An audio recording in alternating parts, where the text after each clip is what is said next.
بسم الله الرحمن الرحیم. د څلورم کال د لومړي سمستر محصلینو السلام علیکم ورحمت الله وبرکاته. امید لرم چې روغ او جوړ اوسئ او الله تعالی د مصیبتونو وساتي. موږ تاسو راځو خپل بل موضوع ته چې هغه عبارت دی له stimulated myocardial infarction یا STEMI څخه. اول راځو تعریف ته چې خپل elevated MI کوم حالت ته ویل کیږي. دا خپل د زړه د عضلې نیکروز څخه عبارت ده چې د سکیمیا په بیس کې رامنځته کیږي. لکه موږ تاسو په انجیناګانو کې په سکیمیا کې په سکیمیک هارت ډیزیز کې دی باندې بحث کړو په تفصیل سره. تقریبا هغه یو حالت ده، خو دلته چې رامنځته کیږي دلته اساسي خبره چې دا نیکروز د زړه په عضله کې یا په هارت مسکولر ساحه کې یا د هارت مسل کې چې رامنځته کیږي نیکروز رامنځته کیږي او دا خپل د سکیمیا په بیس کې ده چې موږ تاسو په تفصیل سره سکیمیا باندې بحث کړو په فزیولوژي باندې په اسباب باندې. راځو ایتیالوژي ته یا په اسباب باندې موږ تاسو خبرې کوو چې د کوم اسباب ونډه لري. اوله خبره مهمه خبره موست کامن خبره رپچر اف اتیروسکلروسس ده. لکه په سکیمیک هارت ډیزیز کې موږ تاسو باندې په تفصیل سره بحث کړو. کله چې اتیروسکلروټیک پلاک رپچر کوي نو د په بیس کې بلخره سټیمل لپاره زمينه برابروي. دا موست کامن یا تر ټولو عمده سبب ده. بل پرولانګ واز سپازم ده. خپل کچېره د زړه په عضلاتو کې واز سپازم رامنځته شي دوامداره، نو دا هم یو سبب کېدای شي. ان اډیکویټ مایوکارډیال بلډ فلو ده. لکه د هایپوټنشن هغه کسانو کې چې دوامداره هایپوټنشن لري په دوی کې ناکافي د وینې جریان د زړه طبقې ته رامنځته کیږي او بل اخر په نتیجه کې MI ته زمينه برابروي. واسکولایټس د خپل اورټیک روټ او کورونري آرټري ډایسیکشن د قطع کېدل. اورټایټس د کوکاین یوز زیاتره پاډلز کې د MI سبب چې د کوکاین یوز ده یا د نارکوټیک مواد استعمال. دا مهمه خبره ده. راځو موږ تاسو کلینیکل فایندینګ اول سیمپټمز ته یا پارازو باندې خبرې کوو. تقریبا اراز یا مغز اسکیمیک هارت ډیزیز شانته ده. په لومړي سر کې چست پین ده یا د سینې درد ده چې دا په ریست کې پیدا کیږي، یعنی د استراحت سره پیدا کیږي. مور سیویر دین انجینا. فرق په دې کې دا ده چې د انجینا یا اسکیمیک هارت ډیزیز ته نسبت دا چې د ډیر زیات سیویر یا شدید دردونه دي. لوکیشن انجینا ته یو شانته ده او نایتروګلیسرین په دې ناروغانو کې افیکټ یا تاثیرات ډیر کم ده او حتی کله کله د اوپوئید انالجیزیک سره هم دردونه نښه کیږي په دې ناروغانو کې. یعنی کچېره انجینا ناروغي نو کچېره نه ناروغ ته موږ تاسو نایتروګلیسرین ورکوو د سره خامخا دردونه ښه کیږي او کچېره خنشي نو اوپوئید سره خو سل پسلو کې خکېږي. خو په MI ناروغانو کې کېدای شي اوپوئید سره هم دردونو کې خواله را نشي. دا د انجینا سره په سینې درد کې فرق ده. بل اسوسییټډ سیمپټمز یا ورسره نور کوم اعراض موجود وي یا خوله ده، ضعیفوالی ده، سینکوپ ده، ډسنیا ده، اورتوپنیا ده، ټوخی ده، ویزنګ ده، وامیټینګ او ابډومینل بلوټینګ یا د ګیډې ناراحتي ده، د ګیډې دردونه دي. پینلیس انفارکشن دا یو خطرناک حالت ده چې په دې ناروغانو کې یعنی وروسته ان شاء الله موږ تاسو وایو چې دا کوم ناروغان دي چې په دوی کې MI موجود وي خو درد پکې نه رامنځته کیږي. او تقریبا یو پر درې ناروغان چې دي دا بدون د سینې درد څخه مراجعه کوي. چې دا کوم ناروغان دي؟ اولډ ایج زاړه خلک دي، وومن ښځې دي او ډایابټیز مالیټس هغه کسان چې دوی په د شکر په ناروغۍ باندې اخته وي نو په دوی کې معمولا چې رامنځته کیږي سایلنت انفارکشن رامنځته کیږي. سدن ډیت ناڅاپه مړینه 50% دغه ناروغان دي نه مخکې چې دوی روغتونونو ته ورسیږي د ویف یو اختلاط د وروسته ان شاء الله موږ تاسو باندې خبرې کوو. ونټریکولر فیبریلیشن د کول د خپل ژوند د لاسه ورکوي. کلینیکل ساينس اوس په موږ تاسو په سیمپټمز باندې خبرې وکړو، په ساين یا په نخو باندې خبرې کوو. اول راځو جنرال یا په عمومي شکل سره دغه ناروغان کې کوم نخي موجود وي. دوی به انشیز ډیر نارامه وي، سویټینګ، دوی به خوله وي، هارت ریټ به د بریډیکارډیا څخه تر ټاکیکارډیا یعنی کېدای شي په دوی کې بریډیکارډیا هم موجود وي، ټاکیکارډیا هم رامنځته شي. ریسپایریټري ډسټریس په دوی کې موجود وي او فیور یا تبه په دوی کې رامنځته کیږي. په چست کې یا په سینه کې یا په صدر کې موږ تاسو چې ګورو دلته په MI ناروغانو کې د هارت فیلر د ارزیابۍ لپاره یو کلاسیفیکیشن یو ډله بندي د چاغې ته کلب کلاسیفیکیشن ول کېږي چې دا عالم لومړي ځل لپاره دغه کلاسیفیکیشن رامنځته کړ چې موږ تاسو په MI ناروغ کې څنګه پوهیږو چې په دې کې هارت فیلر تاسو څنګه دا کنه دا یو ډیر زبردست او اساسي کلاسیفیکیشن دا. اول په سلورو کلاسونو شل کې چې اول لازم کلاس 1 ته په کلاس 1 کې absence of rals and street sound. په اول کلاس کې چې ستاتسکوپ ناروغ باندې کېدو دلته باندې کرپټیشن موجود وي او نه ستري ساوند موجود وي. په کلاس 2 کې کرپټیشن به موجود وي خود that do not clear with coughing. کله چې ناروغ وټوخیږي نو د ټوخي کولو سره له منځه نه ځي، یعنی over 1/3 or less than of lung field. د سږو د 1/3 برخه څخه په کم ساحه کې موجود وي او استریسن به موجود وي. کلاس 3 کې کرپټیشن به موجود وي چې ټوخي سره له منځه نه ځي او د سږي 1/3 برخه څخه په زیات برخه کې موجود وي. او کلاس 4 کې کارډیوجنیک شاک اعراض موجود وي، لکه کرپټیشن به موجود وي، هایپوټنشن به موجود وي او د هایپوپرفیوژن اعراض لکه یخ نهایت به موجود وي، ناروغ فشار به نه ریکارډ کیږي، ناروغ پلس به نه ریکارډ کیږي، د شاک اعراض نه په ناروغ کې به رامنځته کیږي. دا کلاس 4 ده. په زړه کې تاسو په ناروغانو کې څه ګورئ؟ jugular venous distension. کچېرې په ناروغ کې GVD یا jugular venous distension یا موجود وي نو دا په right ventricular hypertension باندې دلالت کوي. یعنی په ما ناروغ کې کېدای شي چې رامنځته شي right ventricular hypertension. بل کوسمول ساين ده. دا کوم ساين څخه عبارت ده؟ failure of decrease of jugular venous pressure with inspiration. په دې معنی چې کله ناروغ انسپایریشن وکي نو جګولر وینس پریشر څنګه کیږي لمنځه نزي، چې دا په رائټ وینټریکل انفارکشن باندې دلالت کوي، یا په رائټ وینټریکل هایپرټنشن باندې او بل په رائټ وینټریکل انفارکشن باندې دلالت کوي. یعنی وګورئ دغه ساينونو لمخې موږ تاسو کولای شو نور اختلاطات باندې هم ځان پوي کو. بل soft heart sound may show left ventricle dysfunction. کچېرې یو ډیر نرم आवाज واوریدل شي نو دا د left ventricle dysfunction باندې دلالت کوي. atrial gallop S4 is common. دا معمولا په دې ناروغانو کې دا ورېدو وړ وي. او mitral regurgitation may show papillary muscle dysfunction. کچېرې mitral regurgitation موجود چې په ناروغانو کې نو کېدای چې په ناروغ کې چې رامنځته شي اوسي papillary muscle چې دا اختلاط د dysfunction په دوی کې رامنځته شي. extremities یا په نهایاتو کې موږ تاسو چې ګورو کچېرې cyanosis او cold temperature یخ نهایت موجود یا په نهایتو کې سیانوس موجود شي نو دا چې لو آوټپوټ باندې دلالت کوي. په څه باندې دلالت کوي؟ په لو آوټپوټ باندې. په دې معنی چې آوټپوټ زړه ته څنګه ده؟ کمه ده. او د peripheral pulses should be noted. باید نهایاتو پلس موږ تاسو وګورو چې منظم ده غیر منظم ده. په نهایتو کې پلس جس کیږي نه جس کیږي، دا هم مهمه خبره. چلته ترومبولیزم لپاره د نورو حالتونو لپاره موږ تاسو باید ناروغان ولټوو. اوس راځو انویسټیګیشن یا معایناتو ته چې ما ناروغ ته کوم معاینات ورکول کیږي. په لومړی سر کې اساسي خبره چې دا کارډیک بایومارکر دي. کارډیک بایومارکر نو معلومیږي چې هغه اساسي مارکر دي چې د زړه لپاره یعنی د ژوند مارکر دي. دا هایلی سنسټیو ده، دا ډیر زیات حساس معاینات، دا ډیر حساس ده چې په دې کې کریټین کاینیز، ام بی، ټروپونین آی او ټي شاملېږي چې هر یو د دې تقریبا څه وخت مثبت کیږي از early as 3-4 ساعته وروسته. کله چې د امای حمله رامنځته شي نو 3-4 ساعته وروسته دا مثبت کیږي او خپل اپ نارمل لیول ته د 12 ساعتونو پورې څنګه کې رسیږي. یعنی د امای د حملې څخه وروسته کدا سی کې ام بی ده، کدا ټروپونین ده او کدا ټروپونین ټي ده، دا د 3-4 ساعته وروسته مثبت کیږي او خپل اپ نارمل لیول ته د 12 ساعتونو پورې رسیږي.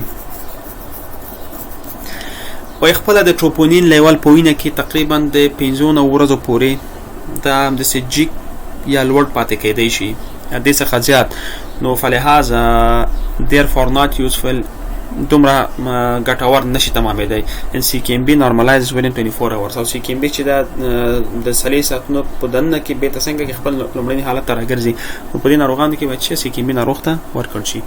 بل ای سی جی کې electrocardiogram کې موږ چې ګورو the classic changes from hyperacute T یعنی د لوړ T څخه شروع کیږي همداسې to ST segment elevation او بل اخر اوله کې لوړ T موجودي وروسته بیا ST segment elevation چې وروسته ان شاء الله تاسو په سی جی کې په عملي باندې وخیم دا رامنځته کیږي to Q-wave development and to two-wave inversion. یعنی څلور مرحلې دي. په اوله کې هایپرکیوټ تی دا وروسته بیا ST segment elevation رامنځته کیږي وروسته Q-wave تاسوس کوي یعنی پاتولوژیک Q دا چې د R د موجود څخه پر 3 برخه زیات وي او بل چې دا T-wave inversion یا نیگیټیو T دا رامنځته کیږي چې دا د 100 ساعتونو څخه تر 100 ورځې پورې دوام کوي او بل اخر لیفت بندل برانچ بلاک کچیرې د لومړي ځل لپاره نیوي یعنی اول ځل لپاره په چې کې رامنځته شي نو باید موږ تاسو هم د ایمای سره چې وکړو مغالطه نه کوو. بل چیست رادیوګرافي کې چیک کوي ناروغان ته د سینې په د صد په کلیشه کې چیست رادیوګراف مې شو د ساين اف هارت فیلر. نو کچیرې په دوی کې هارت فیلر رامنځته شوی سي نو د هارت فیلر نښې په ایکس ری کې موجود لکه کارډیومیګالي او ساينس اف اورټیک ډایسیکشن انکلودینګ میډیاستینل وایډنینګ. او کچیرې اورټیک ډایسیکشن دا یو اختلاط د ایمای لپاره کچیرې دا په ناروغ کې رامنځته شي نو په د صد په کلیشه کې چې ګورو میډیاستینل دا به وایډ یا پراخ شوی سي. ایکو کارډیوګرافي یا په ایکو کې ناروغ کې چې ګورو وای دا د لیفت وینټریکل عمومي شکل یا په ساحوي شکل وظایف متخي د لیفت وینټریکل وظایف مونږ ته په ګوته کوي او همدارنګه اساسي ونډه په چه کې لري دغه ناروغانو په تداوی کې او په بستر کې چې دا ناروغان څنګه تداوی شي او څنګه بستر شي. هغه ناروغان چې خصوصا مشکوک مایو یعنی پی سی جی کې کوم خاص تغیرات موجود نه وي همدارنګه موږ تاسو نور تشخیص ته ونه رسیږو یا تشخیص غلط شي نو ناروغ ته ایکو کو نو پیکو کې په قطعي شکل سره کچیر انفارکشن موجود دي نو موږ تاسو ته دا وګورئ کوي. اوس راځو په تداوی باندې موږ تاسو خبرې کوو په ټریټمنټ باندې. بل د ایمای د ناروغانو یا د سټیلیویټډ مایوکارډل انفارکشن ناروغانو تداوی ده. په لومړی سر کې ناروغ ته اسپرین یا P2Y12 انهبیټر ورکول لکه پراسوګریل ده ټیکاګریلور ده او کلوپیروګریل ده. وای ټول د ایمای ناروغان که مشخص یا که سسپیکټډ یا مشکوک واقعات وي دوی باید چې استعمال کې اسپرین په لومړي سر کې استعمال کې د 102 نه تر 350 ملي ګرام پورې ډوز ده چې دا باید ناروغ ته ورکړل شي ځکه دا یو لایف سیوینګ دوا ده او تقریبا 50% ناروغان تاسو د مرګ څخه ژغوري. اسپرین په ورکړل سره اسپرین کچېره مشکوک واقع د ور سسپیکټډ اکیوټ ام آی وای او کچېره ډیفینټ یا مشخصه واقع وي یعنی تشخیص شوی اوسې د ناروغان ته باید ورکړل شي. بل P2Y12 انهبیټر with combination of aspirin for all patients دغه لکه پراسوګریل ده ټیکاګریلور ده او کلوپیروګریل ده. افغانستان کې یوازې کلوپیروګریل پیدا کیږي د نور پروډکټ ته اویلیبل نه دی پیدا کیږي نو دا تاسو کولای شئ د اسپرین سره په کمباین شکل یا په یوځای شکل سټیمي ناروغان ته ورکړئ د څوارلس ورځو لپاره او کېدای شي حتی تر یو کال پورې حتی وغځوئ ناروغ ته. ریپرفیوژن تراپي په دې معنی چې بیرته هغه ریپرفیوز کوو مونږه زما ځلې ته بیرته وینه ورکوو او دلته چې دا within 12 hours باید د 12 ساعتونو دننه باید دا ورته اجرا شي چې دې کې پرایمري پی سی آی ده پرکوټانیوس انټرونشن ده یا فیبرینولایټیک تراپي ده چې اوس ان شاء الله دی باندې متاسف بحث کوو. اوس راځو فیبرینولایټیک تراپي ته چې د خپل چي ده.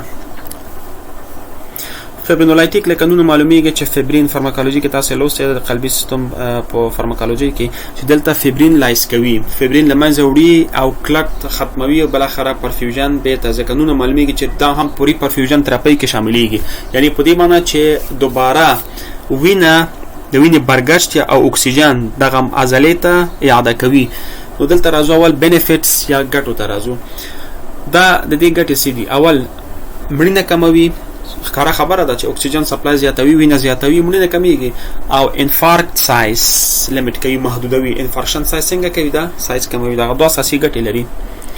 تر ټولو اساسي او بهترینه ګټه څه وخت ده چې کله 3 ساعتونو کې څنګه شي د عملیات څخه وروسته ناروغ ته شروع شي چې دا تقریبا 50% په مورټالیټي کې یا په مړینه کې کموالی راولي او که چیرې 12 ساعته وروسته تر سره شي نو 10% مړینه کموي. که د هغې څخه زیات نو بیا کوم خاص ګټه نه کوي.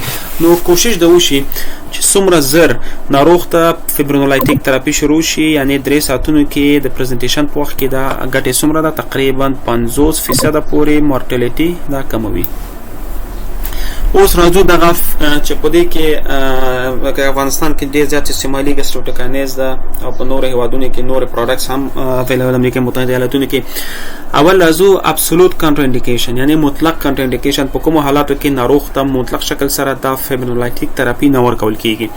هیموراجیک سټروک ده په دې وخت کې نه ورکول کیږي. نن هیموراجیک سټروک فار 1 year چې نور سټوکونی ورکړي دی یو کال په موده کې د ناروغانو ته ورکول کیږي سیویر هایپرټنشن ولري چې بي پی دی او سلاتیا او سلاس خپورته وي اورټیک ډایسیکشن ولري او اکټیو بلیډینګ ولري فال خونریزي ایکسپټ منسس یعنی په منسترال یا په مشي عادت کې چې خزو کې رامنځته کیږي دا کوم اب نارمل حالت نه دی کې تاسو ورکول شي خو دینه علاوه په نورو حالتونو کې څنګه کیږي دا کچېره فال خونریزي د جای سیستم ولري مثلا د برین ولري د بدن د نور برخو ولري نو په دې وخت کې مطلق مزاد استحباب ده بل ریلیټیو کانټراندیکیشن یعنی په نسبی شکل سره تاسو نشي ورکول نه په کور کوئ په احتیاط سره ورکئ په دې کې کوم حالتونه دي یوزیج اف انټي کواګولانت ډرګز چې ناروغ مخکې انټي کواګولانت دواګانې اخیستې وي نون بلیډینګ ډایټیزس د وینې معلومدار ناروغي ولري ټروما ویدن 2 to 4 weeks ټروما د 2 هفتو د نن کې ناروغ ته ټروما واقع شوی شي میجر سرجری یا غټ عملیات ویدن 3 weeks د 3 هفتو مخکې پریګننسي په حالت کې اکټیو ډایابټیک ریټیناپاتی ولري فال یعنی ډایابټیک ریټیناپاتی ولري د سترګو ناروغي ولري اکټیو فیپټیک السر ډیزیز ولري سیویر هایپرټنشن او الرجیک ریاکشن په دې حالاتو کې ریلیټیو کانټراندیکیشن لري اوس راځو جنرال میجر ته عمومي اهتمامات ایمان ناروغانو ته دا خو دواګانې او عمومي اهتمامات شي کوو cardiac monitor should be instituted as soon as possible کله چې ناروغ آی سی یو کې دا ناروغان همیشه آی سی یو کې بسترېږي کله چې ناروغ آی سی یو ته راغی نو زر تر زره باید ناروغ ته cardiac monitor وتړل شي یا خو د حیاتي علایمو د کتلو په خاطر او بل مهمه خبره اساسي خبره دا ده چې په دغه ناروغانو کې باید چې وشي سچوریشن وکتل شي بي پی د سره کتل کیږي او ای سی جی کتل کیږي چې مثلا په الیویشن کې څومره خطواله څومره خواله راغله ده او بل اساسي او مهمه خبره د اختلاطاتو څخه مخنیوي کول نه د کارډیک مانیټور واسطه باندې بل لو فلو اکسیجن تراپی د ناروغ ته دغه ناروغان ته کچېره سچوریشن زیات وک کم ځینې کتابونه کوي کچېره سچوریشن صحیح وخت تاسو مور کوي خو ځینې کتابونه کې په دې ټینګار کوي کچېره سچوریشن هم صحیح او تاسو دغه ناروغان ته چې ورکي چونالته د اکسیجن کمواله په دوی کې رامنځته شوی نو تاسو ناروغ ته اکسیجن ورکړئ د 2 څخه 4 لیټر پر منټ ناروغ ته اندلته وایي کچېره سچوریشن سریډیز خو په ځینې کتابونه کې دا وایي چې سچوریشن نارمل هم تاسو ناروغ ته اکسیجن ورکړئ انالجیزیا مهمه خبره په دوی کې درد لکه مخکې ما تاسو ته په اعراضو کې او په سیمټمز کې ویل چې چست پین یا د سینې یا د صدر شدید دردونه دي چې په دوی کې رامنځته کیږي نو انالجیزیا د درد دواګانې از یوز او زور سره چې کوم درد دواګانې ته ورکول شو ریلیف پین سبلینګوال اول لومړی سر کې نایټروګلیسرین ناروغ ته ورکړي 2-3 ټابلیټ لکه اسکیمیک هارت ډیزیز کې موږ تاسو ویلو کچېره اف نو ریسپانس ځواب ورنکه به انټراوینوس آی وی یا ورید د لارې اوپویډ ورکوي ناروغ ته چې دا ډیر راپیډ افیکټ لري او ډیر په چټکۍ سره دردونو کې خواله راولي او بل ګټه دا چې پلمونری کنجسشن یا د سږ احتقان هم کموي دردونه هم ښه کوي او احتقان هم کموي چې په دې کې مورفین سلفیت د 3 ملي ګرام او یا میپریډین د 515 ملي ګرام ناروغ ته آی وی یا د ورید د لارې ورکول کیږي No steroid anti-inflammatory agents other than aspirin should be یعنی انسد دواګانې د اسپرین علاوه نور یو ناروغ ته نه ورکول کیږي لکه ډیکلوفیناک بروفین همدارنګه نیموسلاید د انډومیټاسین دا انسد دواګانې یو هم د اسپرین علاوه نور هم یو تاسو ناروغ ته نشي ورکولای ولې نشي ورکولای ځکه چې due to increased risk دغه خطرناک حالت د داپو ناروغانو کې زیاتېږي کچېرې موږ تاسو یې ناروغ ته بدون د اسپرین څخه بدون د نایټروګلیسرین څخه او بدون د اوپویډ لکه مورفین سلفیت او یا میپریډین څخه د نور انالجیزیک دواګانې لکه انسد دواګانې چې په دې کې بروفین د ډیکلوفیناک د تاسو فارماکولوژیکل لوس په دې کې انډومیټاسین د په دې کې د نور دواګانې نیموسلاید دا شاملېږي کچېرې ناروغ ته ورکو نو په ناروغ کې چې خطرات زیاتوي مورټالیټي مړینه زیاتوي دا وګورئ مایکارډیال رپچر نور هم زیاتوي هایپرټنشن په ناروغ کې رامنځته کوي په ناروغ کې هارت فیلر رامنځته کوي په ناروغ کې کډنی انجری رامنځته کوي یعنی دا هغه 15 حالتونه دي چې د انالجیزیک د ورکړنې وروسته په ایمای ناروغانو کې رامنځته کیږي نو فلهذا انالجیزیک باید څنګه شي دا باید وایډ شي چلی په غیر اسپرین څخه نور یو هم انالجیزیک تاسو د ایمای ناروغان ته نشي ورکولای بل اساسي دوا راځو بیټا بلاکر ته it is called life saving drug یو ژوند ژغورونکی دوا ده کچېرې کوم مزاد استدباب موجود نه وي تاسو به تر معلومه ده چې په کوم حالاتو کې مثلا برادیکارډیا کې نه ورکو، هایپرټنشن کې نه ورکو، اکټیو ایروي ډیزیز ولري په دې حالاتو کې نه ورکو، په بلاکونو کې نه ورکول کیږي. نو کچېره دغه کانټر انډیکیشن لکه چې مخکې ما تاسو ویلي دا په ناروغانو کې موجود نه، نو تاسو بیټا بلاکر ناروغ ته ورکول شي. او اساسي او ژوند ژغورونکې دوا ده چې دې ګټه څه ده؟ مورټالیټي کموي، مړینه کموي، د مایکارډ اکسیجن ډیماند تا کموي، دردونه کموي او انفارکشن سایز کموي. دغه ګټې له وګورو څومره اساسي ګټې لري بیټا بلاکر. اول ډیکریز مورټالیټي، مړینه کموي، د مایکارډ د طبقې د اکسیجن ډیماند کموي، درد کموي او بل اخره انفارکشن سایز کوچنی کوي. ان پروفایلاکسس فرام سیویر وینټریکولر ارتمیا او بل د شدید ارتمیاګانو څخه مخنیوي کوي چې دا د ام آی په اختلاطاتو کې یو خطرناک اختلاط ده چې مخکې ما تاسو ویل چې تقریبا 50% سرن ډیت یا ناڅاپه مړینه د امنه ارتمیاګانو په بیس کې چې خصوصا ویف ده د دې په بیس کې رامنځته کیږي. نو د دې مخه شي نسی بیټا بلاکر نسی. نو دا وګورئ لایف سیوینګ تقریبا 15 ګټې لري په دې ناروغانو کې. دا باید ناروغ ته ورکړل شي. بل ایس انهبیټر یا انجیوټنسین کانورټینګ انزایم انهبیټر ناروغ ته ورکړل کیږي چې دغه د دې ګټې څه ده په ما ناروغانو کې. وګورئ ډیکریزینګ او ventricular remodeling د وینټریکول ریماډلینګ مخه نیسي، یعنی نه پرېږدي چې وینټریکل څنګه شي خپل شکل ته تغییر یا بدلون ورکړي، یا بل اخره د دې په بیس کې بیا ناروغ هارت فیلر کې ناروغ کې تاسوس وکړي، یا مثلا په ناروغ ارتمیاګانې تاسوس وکړي، یا نور اختلاطات د دې مخه نیسي. او همدارنګه ډیکریز سی ایچ اف کنجستیو هارت فیلر مخه نیسي. خو معمولا په کوم ناروغانو کې دا ګټه ورته ممیږي؟ په اولډ ایج کې، په زاړه خلکو کې، په انټیریور انفارکشن چې قدامي انفارکشن ولري، په پریویس انفارکشن هیستوري د مخکنی ام آی تاریخچه ولري، او لیفت وینټریکل فیریل ولري. په هر نه ناروغ ګټه ورته ممیږي، خو په دې ناروغانو کې ګټې زیاتې دي. and should be started for those MI who have CHF. او همدارنګه هغه ناروغان ته شروع شي چې دوی CHF لري، stimulation لري او LBB left bundle branch block within 24 hours. د 3 ساعتو په موده کې LBB په ناروغ کې تاسوس وکړي، په دوی کې ګټوره دمه تمامېږي. انټي ترومبوټیک اجنټ ناروغ ته، یعنی ترومبس ضد اجنټ یا دواګان ناروغ ته ورکول کیږي.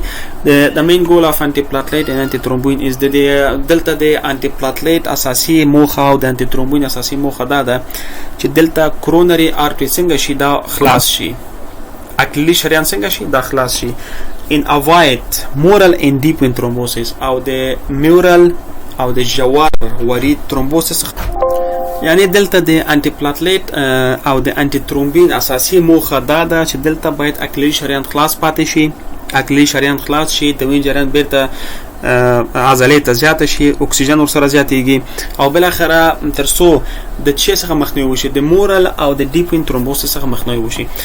بل چې دا ان فراکشنیټډ هپارین د فارماکولوژي کې تاسو بهتر پوهیږئ، لوستم دا او بیا ځل فارماکولوژي ته مراجعه وکړئ ترڅو دا دواګانې بیرته تکرار شي.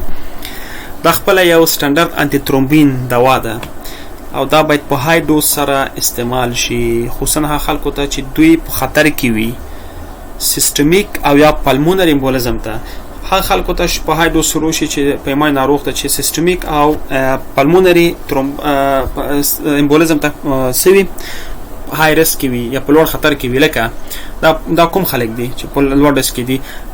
قدامي انفارکشن ولري، شدید وینټریکولر فیلر ولري، سی ایچ اف باندې اخته وي، هیستوري اف امبولیزم یا په خوانی تاریخ امبولیزم ولري، او د مورال ترومبوسس موجودیت وي پیکو سره، او آرټریل فبریلیشن ولري. نو دا هغه ناروغان دي چې دوی کې باید په های ډوز سره ورکړل شي.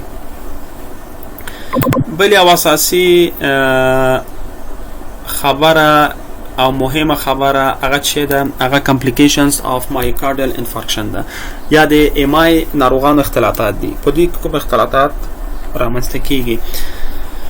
اول اختلاط چې د پوسټ انفارکشن اسکیمیا ده، یعنی په دې معنی چې انفارکشن څخه وروسته ناروغ باندې دوباره دویم ځل دریم ځل بیا د ام آی عمله راځي، اسکیمیا عمله راځي، چې دې کې مغه ای سی جی کې موږ تاسو تغیرات ګورو په ناروغ کې کلینیکي اعراض علائم رامنځته کیږي، او بل اخر موږ تاسو کولای شو په هغه ناروغان ته عین تداوی لکه اسپرین ورکو ناروغ ته، کلوپیریګریل ناروغ ته ورکوي، بیټا بلاکر ای سینې بیټا ناروغ ته ورکړل شي. بل اریتمیاګانې دي، لکه مخکې په دې باندې ما ټینګار وکړو چې بیټا بلاکر د اریتمیاګانو په رامنځته کېدو کې د مخنیوي لپاره یو اساسي او بنسټیزه دوا ده چې باید ناروغ ته ورکړل شي.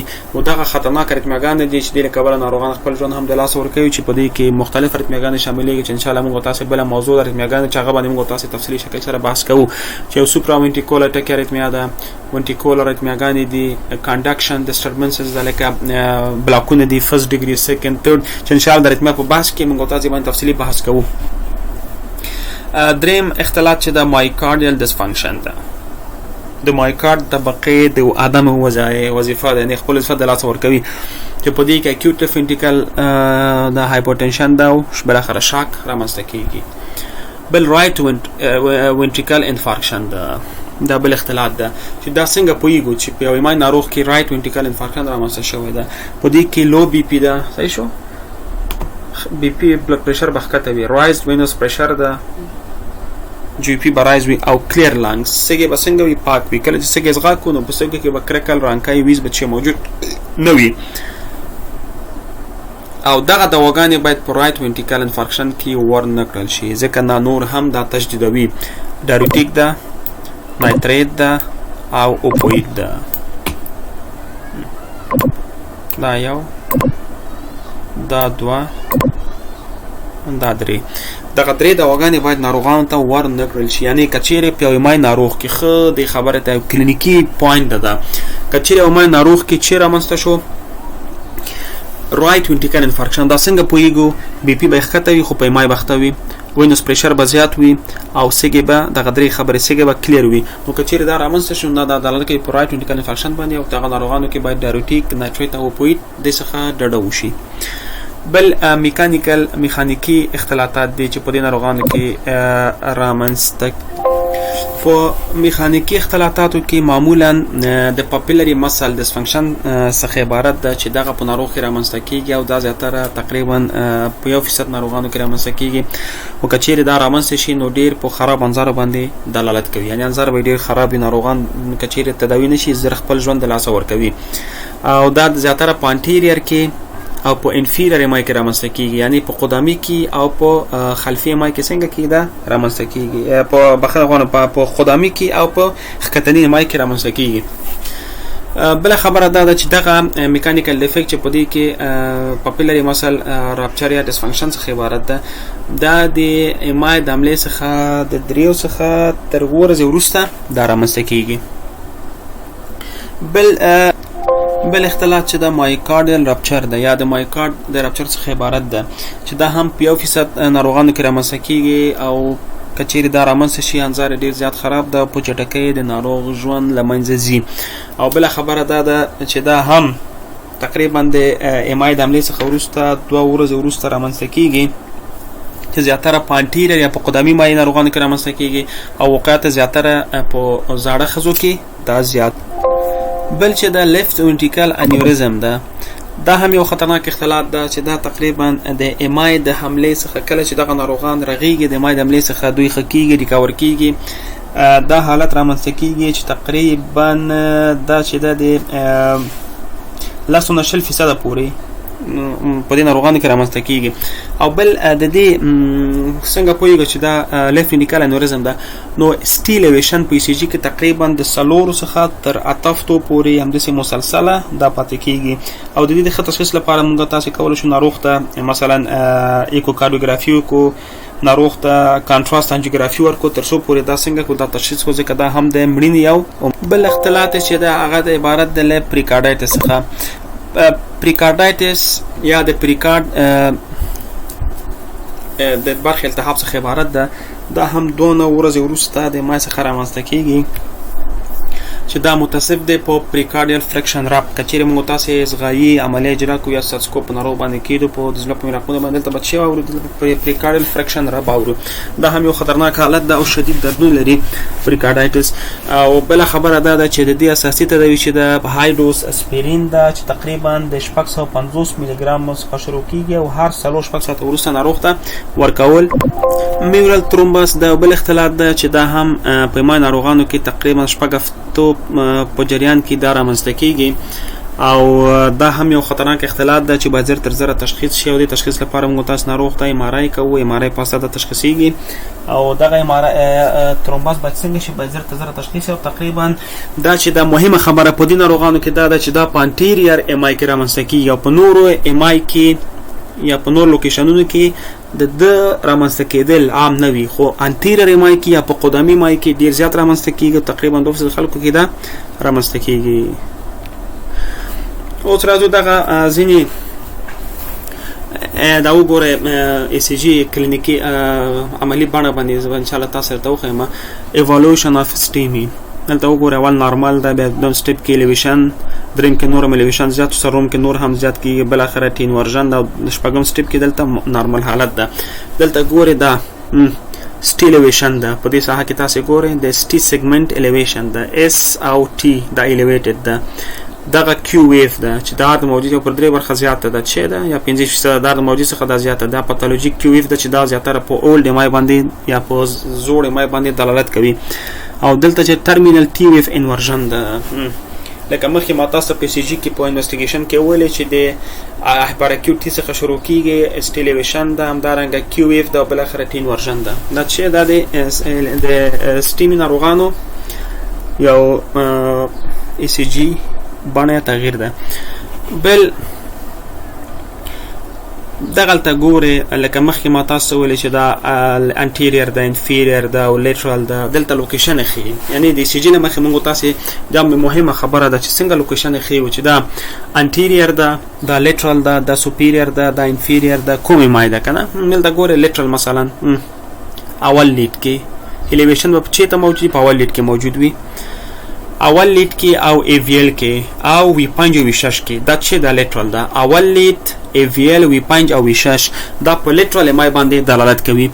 انټیریر یا سپټل ام آی چې دا وی 1 وی 2 وی 3 وی 4 دا سپټل ام آی ده، یعنی په دغه لیډونو کې به الیویشن موجود وي. انفیریر کې 2-3 ای وی اف، 2-3 ای وی اف دا انفیریر ده. صحیح شو. لیټرال کې وی 5 او وی 6 دلته ګوره لیټرال لیډز اول ایویل وی 5 وی 6 کوم رګونه دلته باندې لیفت سرکمفلکس اور diagonal of left artery disease descending artery the left artery descending artery. inferior leads کې 2-3 وی اف ده. right coronary artery ده صحیح شو یا left circumflex artery بنده. anterior septal leads کې ویاک نه ویچاره پورې دلته ال ای ډي ده یا left ascending artery ده. دغلته ګورئ په دې کې سټیلیویشن ده، ګورئ دا سټیلیویشن ده، دا سټیلیویشن ده په سی جی کې، دا سټیلیویشن ده، دغسې دا ټول سټیلیویشن ده. دغلته دې کې خوازي معلومیږي دا سټیلیویشن ده په ګراف کې، دا سټیلیویشن ده، همدارنګه دا سټیلیویشن ده، دا سټیلیویشن ده، دا سټیلیویشن ده، دا سټیلیویشن ده. دلته ګورئ دا خوازي سټیلیویشن ده، دا سټیلیویشن ده، دا سټیلیویشن سی جی تغیرات ده چې موږ تاسې